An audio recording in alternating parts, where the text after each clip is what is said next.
lahat, pero huwag niyo naman po idamay ang kapatid ko dahil hindi niya gustong mapahamak si Jasmine. Walang gustong mapahamak ang kahit sino.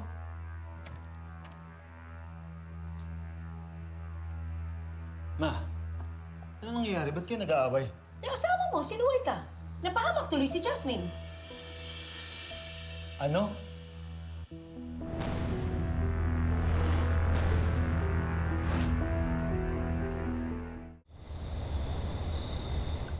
Nakaka-upset lang kasi napag-agrihan na natin na hindi mo naiiwang mag-isa si Baby Jasmine kay Jobert. Pero ginawa mo pa rin. Love, inaamin ko naman na kasalanan ko lahat. Na-overwhelm rin kasi ako. I'm like walking on eggshells kapag nandyan ang mama mo. Ang dami kong kailangan isipin, kailangan gawin. Natutuliro na rin ako. I know. I know, okay? And I'm sorry.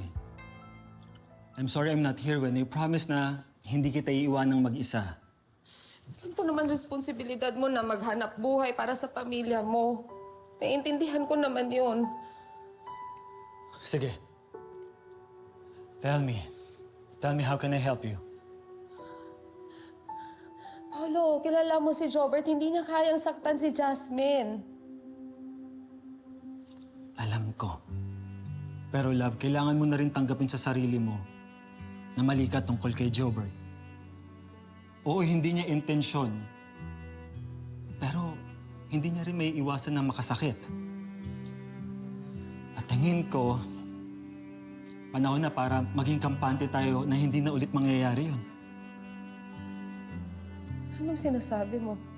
Ang sinasabi ko, baka pwedeng doon na muna si Jobert sa nanay niya. Huwag mong gawin sa akin yan. Hindi mo kami pwede paghiwalayin ng kapatid ko. Love, habang nagpapalakas lang at lumalaki si Baby Jasmine, Hindi pwede, Paolo. para rin to sa mas makakabuti. Para kay Baby Jasmine. Hindi siya pwedeng nasa poder ng tatay ko dahil sasaktan lang siya. Alam mo yun. Pero mas matanda na si Jobert ngayon. Mas makakalaban na siya. Hindi katulad ni Baby Jasmine. Sobrang delikado pa ng lagay niya. Love, alam ko. Alam ko. Masakit para sa'yo ang mahiwalay sa kapatid mo. At masakit din to para sa akin dahil mahal ko si Jobert. Pero kailangan na nating magsakripisyo, ha?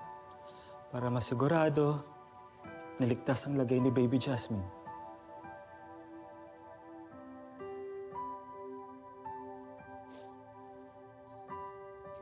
Please, bigyan mo ako ng panahon para mag-isip.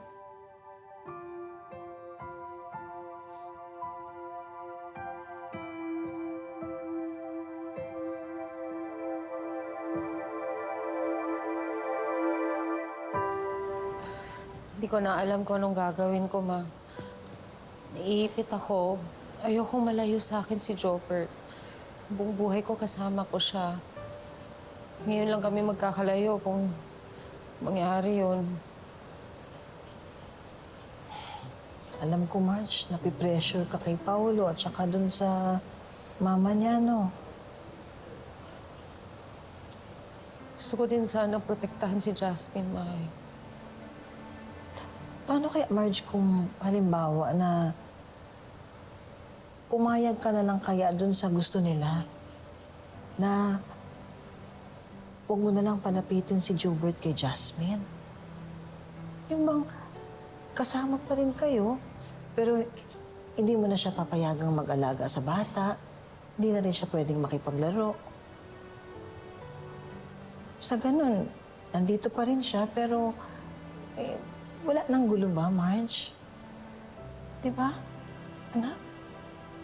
Sana nga po pumayag sila. Marge, pasensya ka na. Hindi kita matulungan, anak.